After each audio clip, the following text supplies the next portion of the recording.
कि ए खुदा ये मेरी सारी दौलत ले दे, मुझे फकीर बना दे, बस मेरी हथेली पर माँ की लकीर बना दे। मैं आपसे जानना चाहता हूं बीरेन जी कि क्या कारण है कि अभी तक गांव तक सरकार की योजनाएं पहुंची नहीं। झांसी की ये दृश्य बहुत विचलित करते हैं कि सरकारी योजनाओं का फायदा इन अनाथ बच्चों तक अभी तक नहीं पहुंचा। देखिए, बात बहुत मार्मिक उठी है आज, और सरकार कहती है कि हम सब तक पहुंच रहे हैं, प्रदेश के जिले जिले में। संगठन कहता है कि हम दुनिया के सबसे बड़े संगठन है और हमारा हर गांव में 10 आदमी 20 आदमी, एक बूथ 10 यूथ।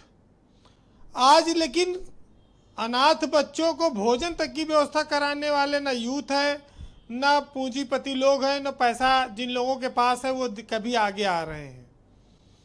जिनके घर में अनाज का एक दाना नहीं है, उनके लिए क्या अभियान नहीं चलाया जाना चाहिए कि उनके घर में नमक, आटा, चावल, गेहूं, राशन 1-2 महीने का पहले तत्कालिक तौर पे कुछ इंतजाम कराया जाए। और अगर बीजेपी बहुत बड़ी पार्टी है, बहुत बड़ा काम कर रही है, तो एक हमारे टीवी चैनल पर इसी पर आते थे, मनोज मिश्रा प्रवक्ता थे, आपको याद होगा, उनकी मौत हुई। उनके यहाँ कितने लोग गए अब तक? दोबारा कोई गया झांकने? कोई मदद हुई? किस स्थिति में उनका परिवार है? तो ये अपनों का ही देख लें। अच्छा भाई, हम आप तो जो होगा था संभव करेंगे ही, लेकिन अब कहते हैं कि जो अनाथ की सेवा करे वो ईश्वर की सबसे बड़ी सेवा है जी। अनाथ बच्चों का जब कोई सहारा नहीं है, छोटे छोटे बच्चों की जब हम लोग बाइट दिखाते हैं तो वो खुद ही नहीं जानते कि वो क्या बोल रहे हैं और इसका दूरगामी परिणाम क्या है, उनका जीवन आने वाले समय में कैसा होगा। उन्हें क्या पता कि हाथों की लकीर क्या होती है, किस्मत क्या है, उनके जीवन में अब आगे कैसे उजाला रहेगा या अंधेरा रहेगा। ये तो बोल देते टीवी चैनल देख के। वो हम आप उस मासूमियत को देखें, उसके पीछे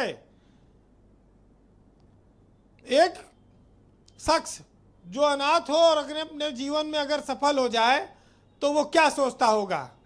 वो कहता होगा कि ए खुदा ये मेरी सारी दौलत ले दे, मुझे फकीर बना दे, बस मेरी हथेली पर माँ की लकीर बना दे। जिसके जीवन में जिसने देखा ही नहीं अपने माँ बाप को, तो उसके लिए तो यही सबसे बड़ी पूंजी है।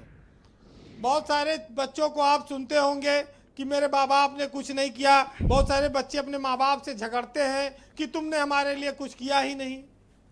लेकिन जो कहते हैं कि तुमने हमारी जिंदगी में कुछ नहीं किया, जरा एक बार अनाथ आश्रम जाकर देख लें, एक बार रोड के किनारे सोकर देख लें, उन्हें पता चल जाएगा कि जिंदगी में माँ बाप का महत्व क्या होता है। अब सरकारें भाई उनको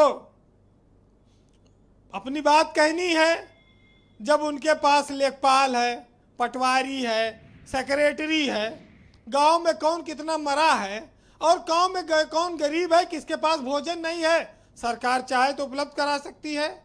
भाई ये राशन 5-5 किलो दे रहे हैं तो किसी को कुंटल 2 कुंटल भी दे सकते हैं कि उनका परिवार 2-4 महीना साल भर खा सके, जिसके यहाँ कोई चाहिए नहीं है।